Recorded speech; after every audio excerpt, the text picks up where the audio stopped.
Perfect tense में आपको पहले बताया जा चुका है कि किस तरह से जो है अफर्मेटिव सेंटेंस का अनुवाद किया जाता है। आज आपको ये बताया जा रहा है कि इंट्रोगेटिव सेंटेंस अगर है उसका अनुवाद किस प्रकार से करेंगे। जब कोई हिंदी वाक्य क्या शब्द से शुरू, कोई भी हिंदी वाक्य जब क्या शब्द से शुरू हो तो उसका अनुवाद, उसका ट्रांसलेशन हम इस फार्मूला के हिसाब से करेंगे।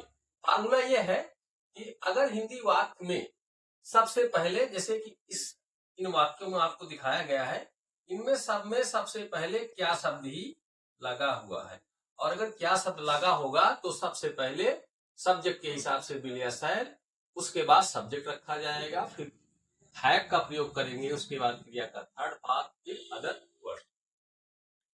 लेकिन ये ध्यान रखना है कि हिंदी वाक्य में सबसे पहले क्या शब्द होना चाहिए, और अगर क्या शब्द नहीं है शुरू में, कोई और शब्द है, तो आपको देखना होगा कि हम किस प्रकार का प्रश्नवाचक शब्द वाक्य में पा रहे हैं। उसका जो नियम है उसको हम आगे बताएंगे।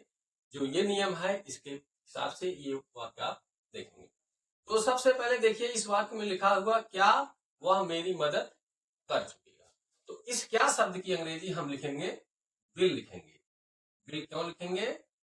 क्योंकि वह, और यहाँ अगर मैं होता या हम होता तो हम यहाँ शैल का इस्तेमाल करते हैं, लेकिन यहाँ क्या है, सब्जेक्ट वह है, तो हम विल लिखेंगे। उसके बाद वह की अंग्रेजी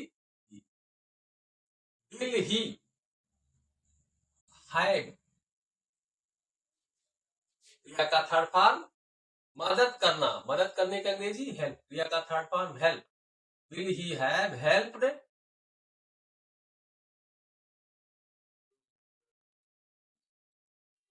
मी, क्या वह मेरी मदद कर चुकेगा, will he have helped me, question mark. अब देखेंगे कि दूसरे वाक्य में आप ये देख रहे हैं कि क्या हम लोग इसे देख चुकेंगे। इसमें आया है क्या शब्द, अब इसको देखेंगे। इस क्या शब्द के साथ देखिए लगा हुआ है हम, और हम के लिए हमने अभी बताया है कि अगर बी हो, हम होगा या मैं होगा, उसके लिए आप जो है सबसे पहले शैल का प्रयोग करेंगे। यहाँ लिखा हुआ है विल या शैल, उसके बाद सब्जेक्ट, तो यहाँ हम है तो हम क्या लिखेंगे shall, shall we have, same प्रक्रिया हैव सीन, देखने की अंग्रेजी seen, shall we have seen इसे, क्वेश्चन, क्या हम लोग इसे देख चुकेंगे, shall we have seen it, यहाँ टी लग गया है, सीन यस डबल एन, सीसा सीन, तीन भाग होती क्रिया का, तीसरा भाग है। आगे देखेंगे क्या सूर्यास्त, इसमें भी देखिए क्या शब्द लगा हुआ है, क्या सूर्यास्त से पहले, जब इस तरह से कोई वाक्य आपको मिलेगा, पहले इस वर्ड को आपको ध्यान में रखना है कि पहले के बाद जितना लिखा हुआ वाक्य होगा उसका जो है ट्रांसलेशन आप शुरू में करेंगे और फ्यूचर परफेक्ट में करेंगे। उसके बाद पहले से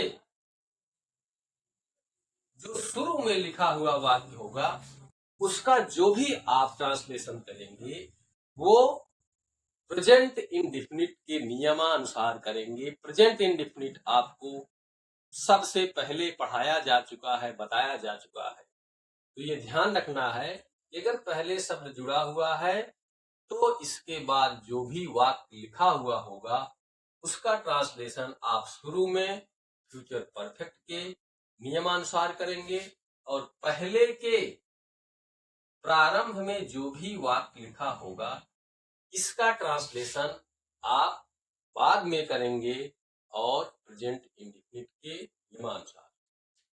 तो हम देखेंगे क्या सूर्यास्त से पहले हम अपना काम समाप्त कर चुके हैं, तो हम क्या, इसका अनुवाद हम है शैल लगाए, तो लिखेंगे शैल बी हैव समाप्त करना, फिनिश्ड आवर वर्क। पहले की अंग्रेजी बिफोर, बिफोर सूर्य का छिपना सब्जेक्ट, द सन सेट्स, क्योंकि सूर्य एक वचन है और एक वचन के साथ जो है हम क्रिया में यस या यस, तो हो गया shall we have finished our work, ना काम बिफोर द सन सेट्स। तो इस तरह से जो है, अगर इस तरह से और भी कोई वाक्य होता है उसका जो है आप ट्रांसलेशन आप कर सकते हैं। तो में लिखा हुआ है क्या शब्द सबसे पहले आया हुआ है, और सब में क्या शब्द और इसके साथ सब में पहले जुड़ा हुआ।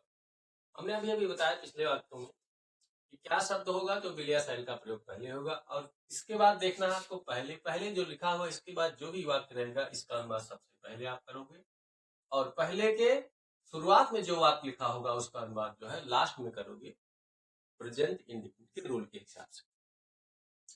तो क्या भोजन समाप्त हो चुका रहेगा, इसका अनुवाद करेंगे फिर वही जैसे आप बताया गया पिछले में, will the dinner have ended before, पहले के अंग्रेजी before I reach, सेम नियम है, विलय शैल सबसे पहले लगाया गया है, उसके बाद सब्जेक्ट रूप में यहाँ डिनर है, डिनर, फिर उसके बाद हैव सहायक क्रिया, उसके बाद मुख्य क्रिया का थर्ड पार्ट एंडेड समाप्त होना, फिनिश होना, बिफोर पहले के अंग्रेजी बिफोर आई रीच मेरा। तो इस तरह से देखिए कि ये वाक्य जो है इसका अनुवाद किया जाएगा। अगले वाक्य में देखें, क्या मेरे आने से पहले रोहित जा चुका, क्या रोहित जा चुकेगा, इसका अनुवाद आप परफेक्ट में करेंगे, लिखेंगे will Rohit have gone before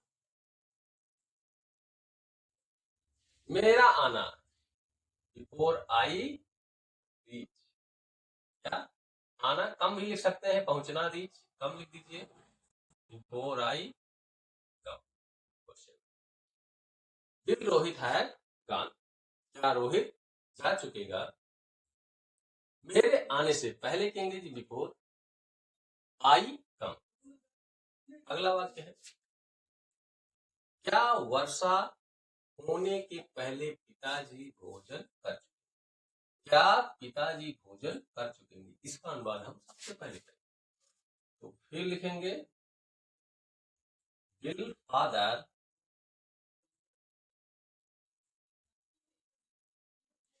have taken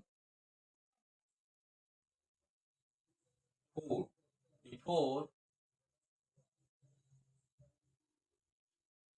it, वर्षा के लिए आप कई बार बताया गया है इट का प्रयोग किया जाता है, इट रेन्स।